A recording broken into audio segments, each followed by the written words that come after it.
حالیہ دنوں میں ایران نے پاکستان کے لیے تہ دل سے شکریہ ادا کیا۔ یہ شکریہ صرف ایک رسمی بات نہیں، بلکہ پاکستان کی متوازن خارجہ پالیسی کی کامیابی کی عکاسی کرتا ہے۔ ایرانی وزیر خارجہ عباس اراغچی نے سوشل میڈیا پر واضح کیا کہ پاکستان نے امریکہ اور صہیونی رجیم کی جارحیت کے مقابلے میں ایران کے ساتھ اپنی یکجہتی کا بھرپور اظہار کیا۔ ایرانی وزیر خارجہ عباس اراغچی کی جانب سے سوشل میڈیا پر اردو میں پاکستان کا شکریہ ادا کرنا اس بات کا ثبوت ہے کہ پاکستان کی حمایت کو ایران نے نہ صرف سراہا بلکہ اسے اہم بھی سمجھا۔ پاکستان کی خارجہ پالیسی ہمیشہ توازن پر مبنی رہی ہے۔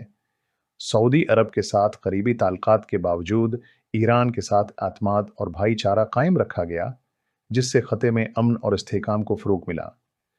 یہ تعلقات محض جذبات یا وقتی ردعمل نہیں بلکہ تاریخی، مذہبی اور جغرافیائی بنیادوں پر قائم ہیں، اور پاکستان نے ہر نازک موقع پر ذمہ داری اور حکمت کا مظاہرہ کیا۔